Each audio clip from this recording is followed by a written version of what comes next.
So honestly, what's stopping you from taking action? You got that deep feeling inside that you know you need to take action, but you just don't. You go to sleep, you wake up the next day, you got that same to-do list staring you down, mocking and belittling you, and for some reason there's something that just stops us. So today I'm going to share with you 2 things that are stopping you from taking action in your life, and share with you 3 principles that I've personally applied as a serial procrastinator and a level 6 bing bong, if I'm going to be honest. Alright, let's get down to it.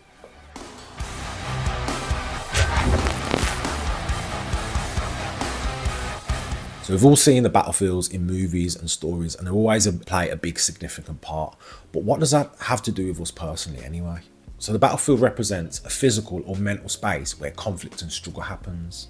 And in my eyes, there's 3 main types of conflict that we engage in life. Number 1, conflicts with other people in the physical world. Number 2, conflict against the task. And number 3, and perhaps the most important, conflict with ourselves. So for the sake of simplicity, we're going to be focusing in on the mental space and the conflict with tasks and ourselves. Now, I don't know about you, but to-do lists bore me, and to help me get into that warrior mindset, what I would call it, I like to use my imagination to really embody it. And so the tasks that I call dragons instead, and this helps me attack the things that I need to do. I'm a lifelong gamer, so grinding, leveling up, getting out there, raiding, all of that stuff really is part of it as well. So if you can reframe your tasks as dragons that need to be slain, you can take that attacking mindset and really get after it, as opposed to being like, it's the dishes to do, it's that to do, I've got to walk the dog. It should be seen as something that needs to be gotten out and slain.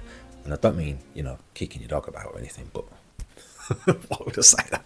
Why would I say that? So let's crack on, shall we? The things that are killing your ability to start.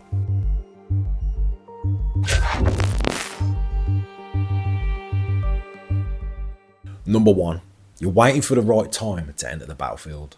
So no matter where we're going or what we're doing, most of us have this deep urge to go out and do something, make a change in the world, or just take action in general. I think that's one of the reasons also why computer games are so popular. If we like to do things well, what that can also do is it can leave us waiting for the right time to enter, the perfect time to get onto the battlefield.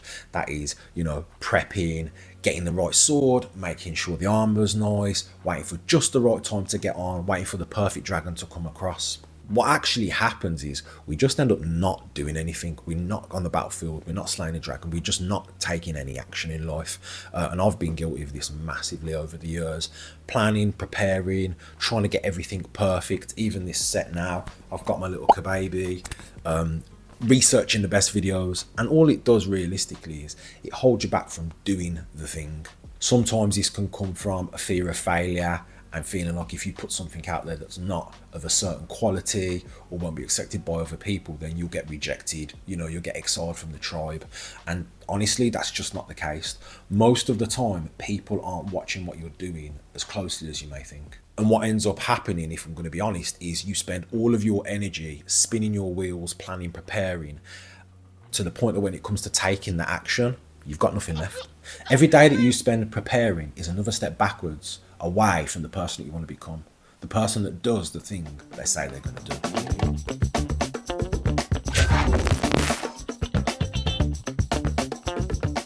do. Number 2, you're a warrior stuck in the garden.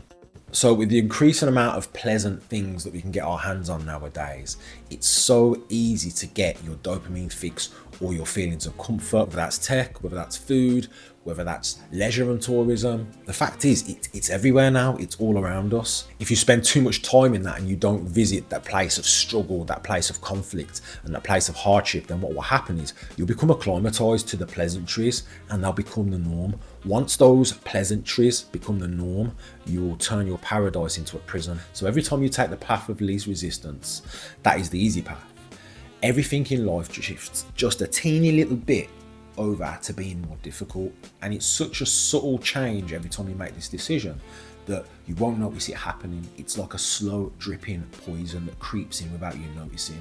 It's death by a 1,000 cuts, if you will. And what we can do is we can find ourselves in this deep hole where everything around us becomes this huge, massive battle.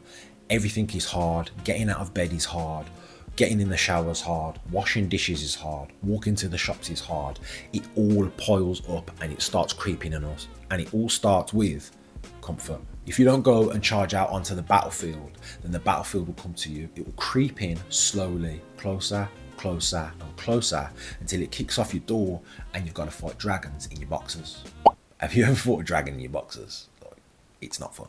So I hope you guys are understanding what I'm saying. I'm not saying we're going to be fighting 30-foot lizards in our boxers, but what I am saying is it's going to feel like that if you don't go out there and learn on the job. It's not going to be perfect or pretty when you begin, and it's going to be messy out there, and you are going to take some L's, but that's what it's all about. It's a battlefield. So with those two main reasons covered, I'm going to give you 3 effective principles that you can take and apply in your own life.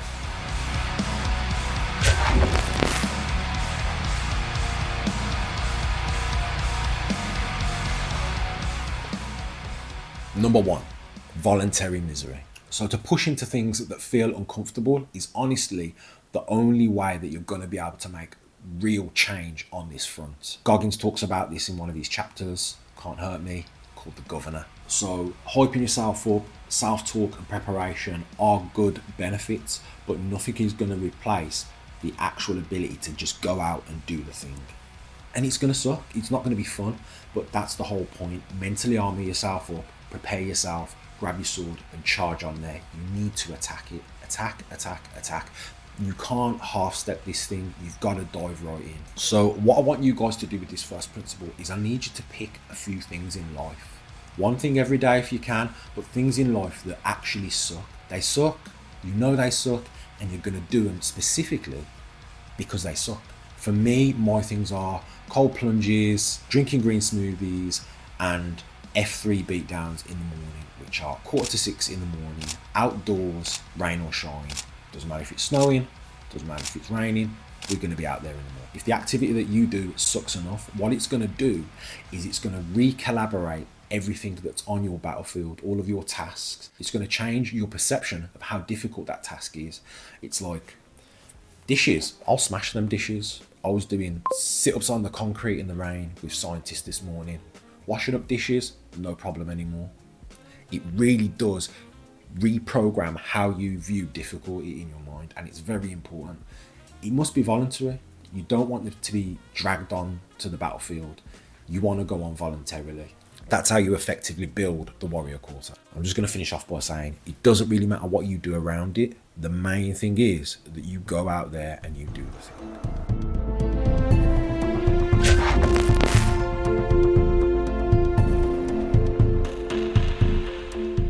Number 2, visualize and prepare. So I know I just spoke about not going overboard with preparation and perfectionism really getting in the way, but another problem that we can have is if we don't prepare at all, and that is equally as terrible. You know how the old saying goes, you fail to prepare, you prepare to fail. So give yourself the best fighting chance by making sure you know what's expected of you before you even get to the battlefield. You know what the task is, you know the dragon you're up against, you understand the battlefield, you've reconned it.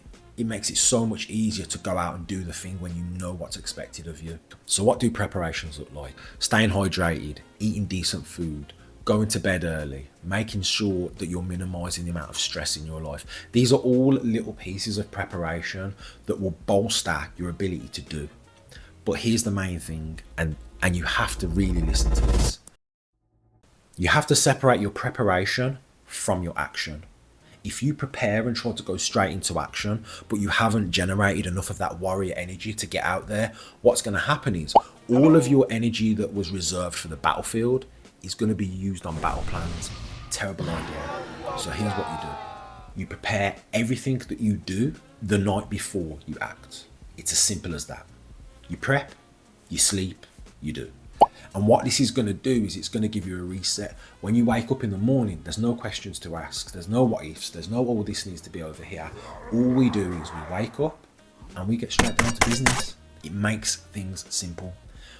Don't complicate swinging a sword. We're not doing anything crazy. We're getting on the battlefield and we're chopping away. That's all it is. So like I said, prep, sleep, work, win.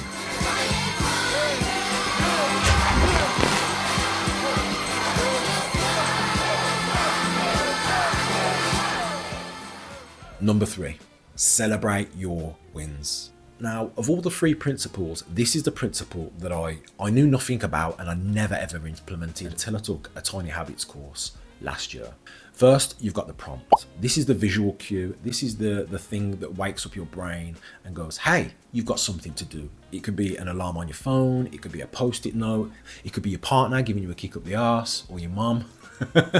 These are prompts to action. Don't ignore them. The second one is the actual habit itself. Now, if it's too hard for you, then what you want to do is reduce it, but that is for another video. And the third thing, which is really, really, really important, guys, I cannot overemphasize this, honestly. The third thing is the celebration. So the celebration is permission for you to be happy about something that you've achieved, no matter how big or small. It doesn't really matter what your celebration is. The main thing is it's something that makes you feel good and something that feels good when you're doing it. It needs to have that feel good feel personally for you. It doesn't matter what anyone else thinks. Your celebration is for you and you rock it. You rock that celebration. And it's like, celebrate? What, you want me to celebrate every time I get out of the shower? Well, if that's the thing that you've been struggling to do and you've done it, then yeah, celebrate that shower. Now what's going to happen is the logical mind is going to stack you up, put you in a box and try and diminish what you've done. And you want to fight this. You know, the logical mind's going to see what you've done and then it's going to say, oh, well, that billionaire over there's made 200 million this year. Why are you celebrating about getting in the shower? Everybody's battlefield is relative, and this is something that you must understand if you really want to dig deep into the actual celebration of it. Just because someone else is doing something over there, that doesn't mean that what you're doing right here and now isn't worthy of the celebration. You have to remember that, guys. It sounds a little bit silly. You're like, oh, we're going to be celebrating these things. It's really, really important. So the celebration gives you a genuine dopamine spike that is earned from your effort. And that's something that we don't often get. The dopamine spikes that we're getting today are based off of staring at screens and doing absolutely nothing. So the dopamine spike that you can get and generate from a genuine action is absolutely massive. This strengthens neural pathways in your mind that connect effort to feeling good. And that's what we want. We want being on the battlefield to feel good. We don't want it to feel like death. It starts out like that. But once we build this pathway and strengthen it, what will happen is we will get to a point where doing hard actually feels good. And it does feel good. It's so weird me saying this to you guys right now, because me 2, 3, 4 years ago, the only thing that I wanted to do was do as little amount of work as possible and get back to my PC. I want to sit down on the sofa, I want to watch TV, I want to eat munchies, and I want to game. And now I'm actually getting as much enjoyment from doing things and achieving tasks as I am playing games. It's crazy. We're literally taking the reward system from gaming and we're dropping it in to real life action on the battlefield. This is powerful. This is powerful.